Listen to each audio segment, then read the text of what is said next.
پھر الٹیمیٹلی آ کے تو وہ سورہ بقرہ کی آیات پیش کرتے ہیں، تلک امۃ قد خلت لہا ما کسبت ولکم ما کسبتم. تو اللہ نے فرمایا تلک امۃ قد خلت، وہ بڑی نیک امت تھی، وہ تو جا چکی ہے، لہا ما کسبت ولکم ما کسبتم، ان کے لیے ان کے نیک اعمال ہیں اور تمہارے لیے تمہارے نیک اعمال ہیں. وہ اس آیت کا ترجمہ ہی تم لوگوں نے بدل دیا. یہ تو کانٹیکسٹ سٹارٹ ہو رہا ہے کہ یہودی کہتے تھے ہم ابراہیمی، ہمیں ابراہیم کی نسبت کام آ جائے گی. تو جب آپ کی جنت اور دوزخ کا فیصلہ اس کے اوپر ہو رہا ہے تو پوچھا کیوں نہیں جائے گا؟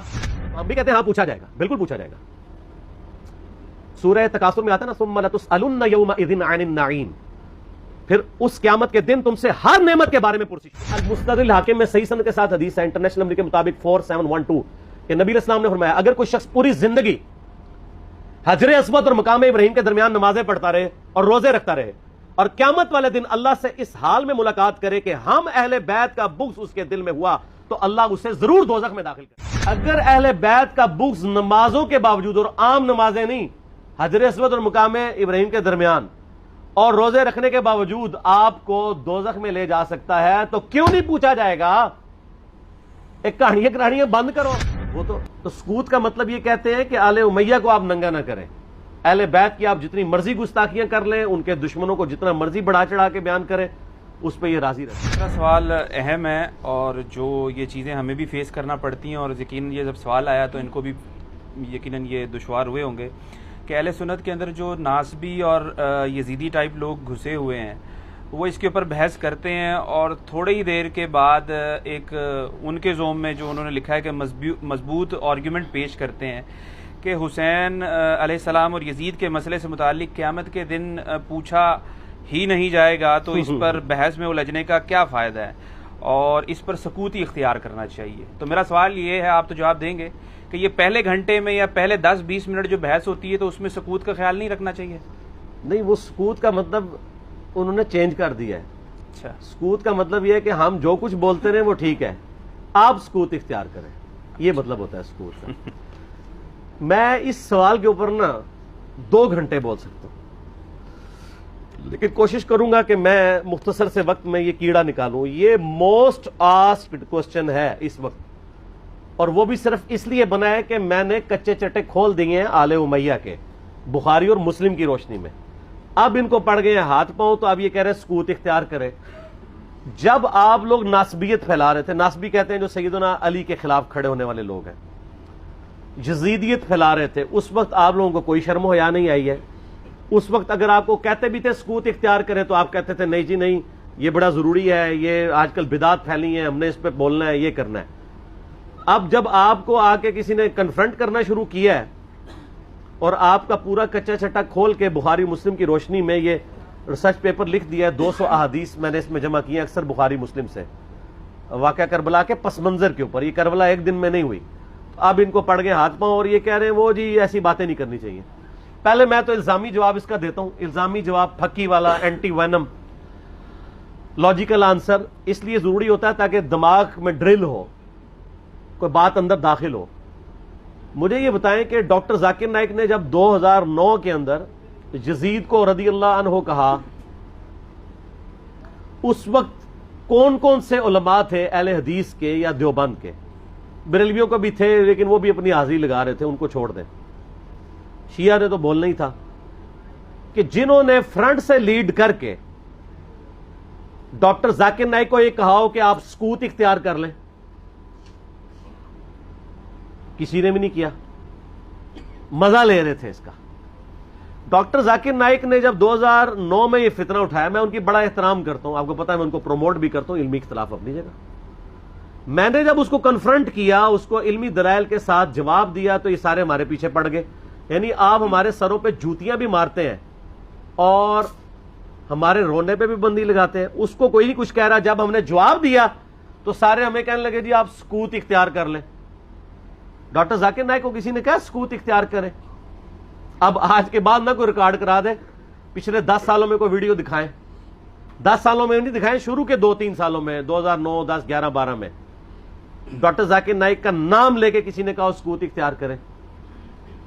تو وہ تو سکوت کا مطلب یہ کہتے ہیں کہ آل امیہ کو آپ ننگا نہ کریں، اہل بیت کی آپ جتنی مرضی گستاخیاں کر لیں، ان کے دشمنوں کو جتنا مرضی بڑھا چڑھا کے بیان کریں، اس پہ یہ راضی رہتے ہیں.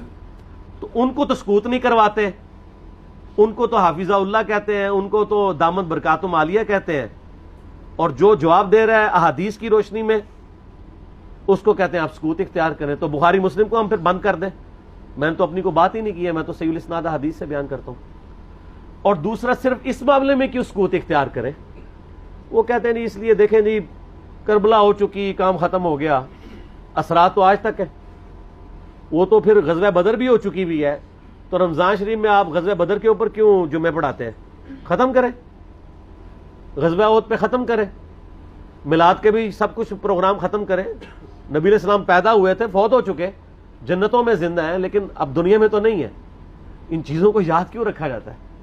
زندہ قومیں اپنے ماضی کے واقعات کو یاد رکھتی ہیں. پھر پورے کا پورا قرآن انسانی تاریخ کے کتنے بڑے بڑے واقعات بتاتا ہے جو ختم ہو چکے ہیں. برادران یوسف فوت ہو چکے ہیں, لیکن آج تک قرآن میں عبرت کے لیے انہوں نے جو کچھ اپنے بھائی کے ساتھ کیا. اور برادران یوسف وہ صحابی ہیں جن کا باپ بھی پیغمبر ہے, بھائی بھی پیغمبر ہے, ڈبل صحابی ہیں, لیکن آج بھی ان کی مثال دی جاتی ہے. تو کوئی اسے کوئی یہ نہیں سمجھتا کہ گستاخی ہو گئی ہے. پھر الٹیمیٹلی آ کے تو وہ سورہ بقرہ کی آیات پیش کرتے ہیں, تلک امۃ قد خلت لہا ما کسبت ولکم ما کسبتم. تو اللہ نے فرمایا تلک امۃ قد خلت, وہ بڑی نیک امت تھی, وہ تو جا چکی ہے. لہا ما کسبت ولکم ما کسبتم, ان کے لیے ان کے نیک اعمال ہیں اور تمہارے لیے تمہارے نیک اعمال ہیں. اور ظالموں اس آیت کا ترجمہ ہی تم لوگوں نے بدل دیا. یہ تو کانٹیکسٹ سٹارٹ ہو رہا ہے کہ یہودی کہتے تھے ہم ابراہیمی ہیں, ہمیں ابراہیم کی نسبت کام آ جائے گی.